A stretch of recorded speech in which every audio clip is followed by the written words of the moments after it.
Hi, Mini Beanies, and welcome to our podcast. If you enjoy some of the songs you hear in our stories, then head to our YouTube channel. It's full of music videos so you can sing and dance along with us. They're lots of fun, and there's a lot of different dances and nursery rhymes too. Just head to youtube.com/@thebeanies. Now on with the show. Hi, Mini Beanies! It's the Beanies here.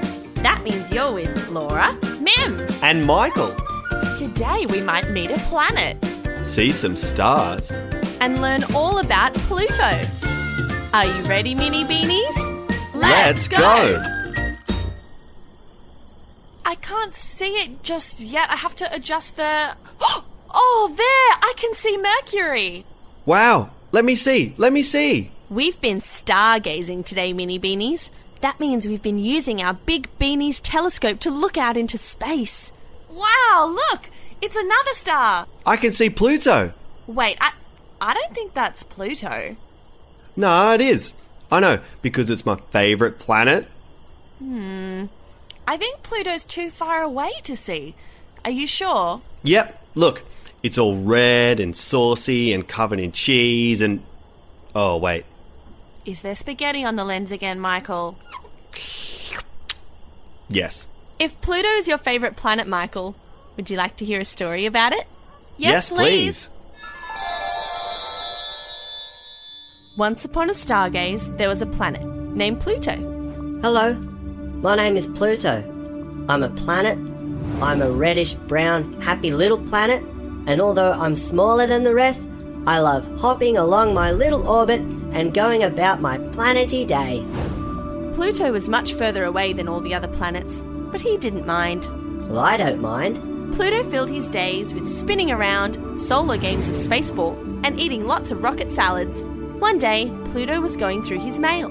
Space bill, vote 1 Mercury, space bill. When he saw a letter.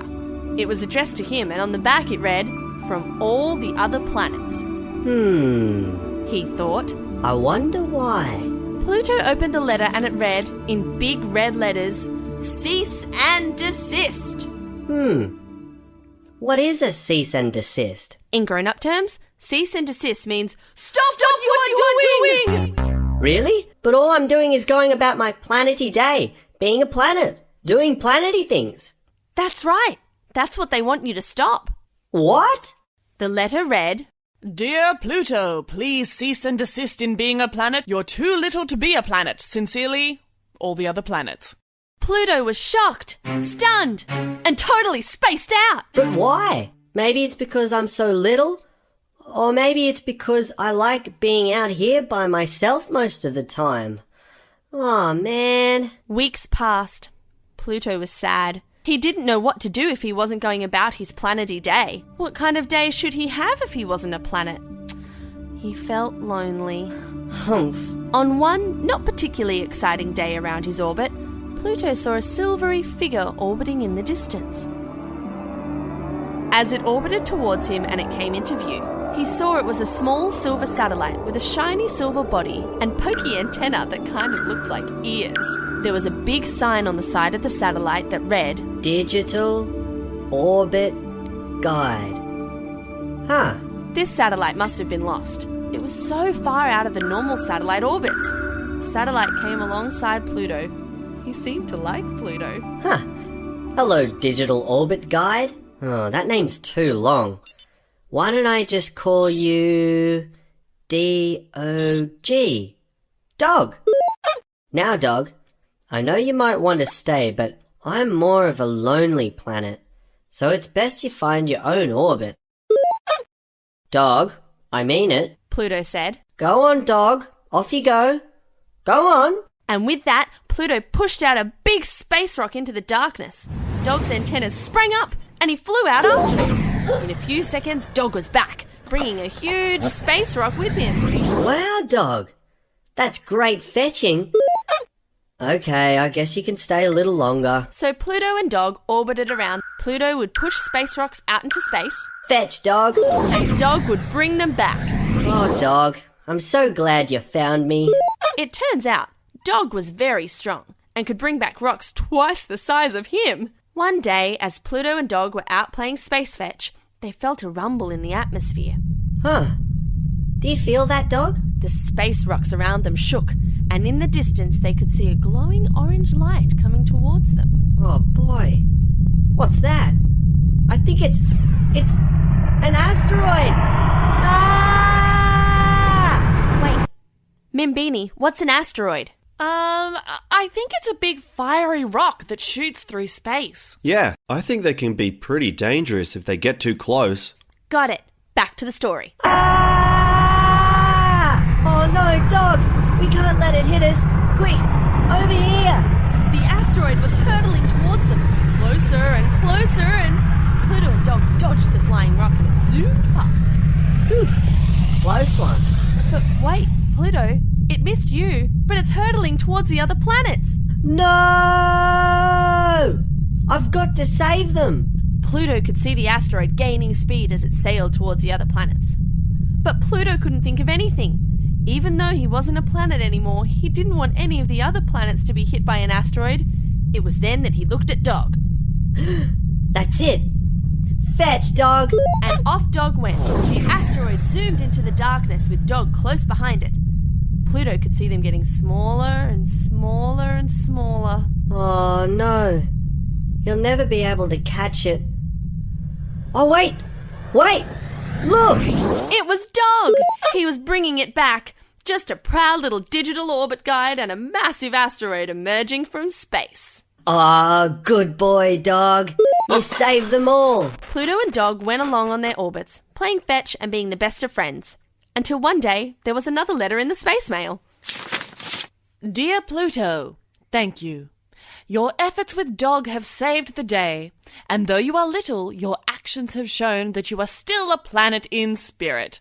Therefore, you will now be known as a dwarf planet, and we hereby award you and Dog with this Meteor Medal of Bravery. Please see enclosed. Yours sincerely, all the other planets. Pluto was pleased, both to have Dog and to be the most recognized dwarf planet ever. The end. It's time to close your eyes and wake your imagination. And picture in your head a star. What does your star look like? Does it shimmer and shine or glow like a light? What does it smell like? Smoke or moon dust?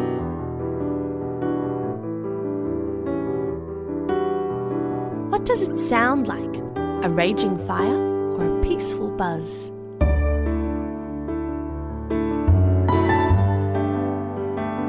Well done, Mini Beanies. You made a star.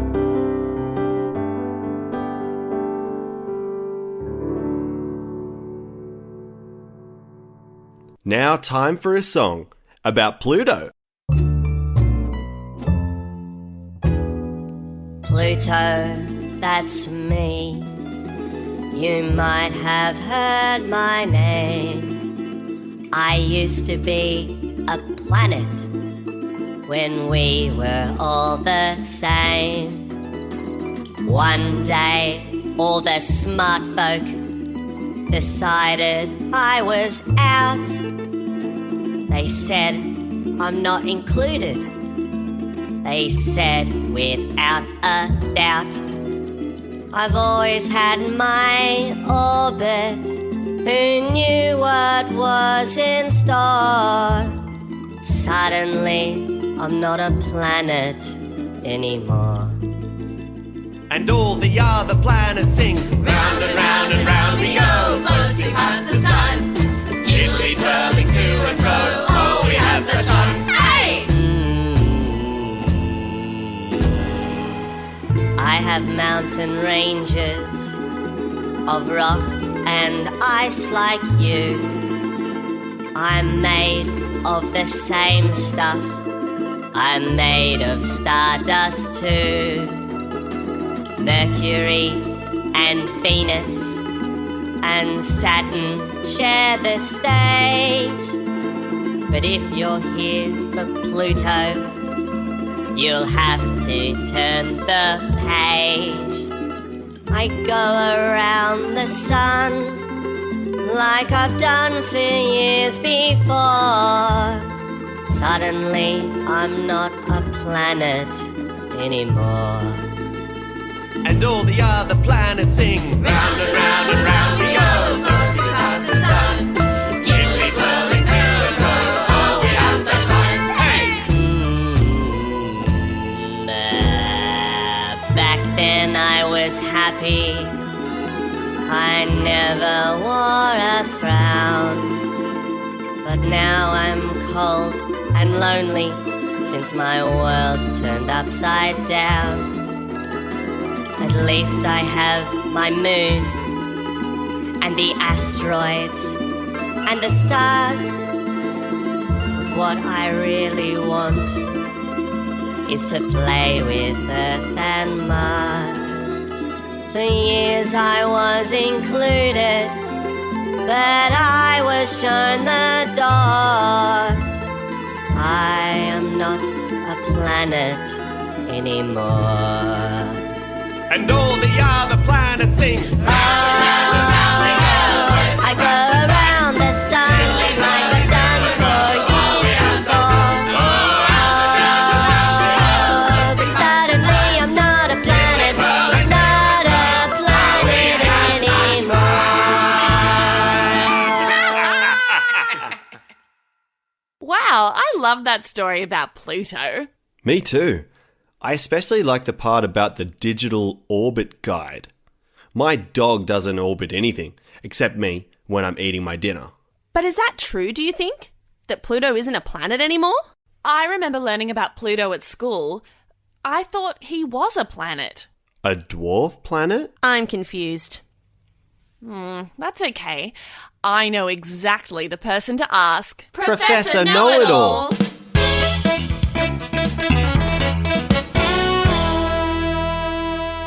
Hello, Beanies. Great telescope. Stargazing is my favorite. Us too. Professor, we have a question about Pluto. Is he a planet? Well, Mim, the answer is a little complicated. And that's okay. Scientists believe Pluto was big enough to be a planet when the first people found it in the sky through a telescope. For almost 100 years, everyone thought that Pluto was the smallest and furthest planet in our solar system. Now, people who study space are called astronomers. Can you say that with me? Astronomer. Astronomer. Very good. Now, a few years ago, these astronomers found another planet that was bigger than Pluto, as well as others who were close to Pluto's size too. So they all got together and decided that if they called Pluto a planet, all these other planets that were similar would also have to be called planets. And that would just be way too many planets. What? But I thought scientists were supposed to be the smartest. How did they get it wrong? Well, Mim, one of the best things about science is that we're always learning more about the world and the universe we live in. The more scientists learn, the better we understand it. So it's very important that we have an open mind, even about things as big as planets. Wow, so what did the astronomers do then? Well, Michael, they decided to rename Pluto a dwarf planet, just like in the story, which means he belongs to a club of slightly smaller but still lovely planets. Dwarf planets sound adorable. That they are. Pluto is so adorable and small, with a width of about 23,766 football fields. Tiny! Thanks, Professor Know-It-All. Planets are so cool. Even though Pluto is a dwarf planet now, it's still my favourite. We hope you learnt a lot about planets and Pluto today, Mini Beanies. Bye, Mini Beanies. Maybe you could look up into the sky tonight and see if you can spot any planets. Or maybe even get your hands on a telescope and have a peek. Ooh. your big people to sign up to our official mini beanie newsletter on our website, www.thebeaniesaus.com. There's also colouring in pages on there too. Bye! The Beanies' beautiful tunes were brought to you by The Beanies and the magnificent music wizard, James Court. Ha ha ha.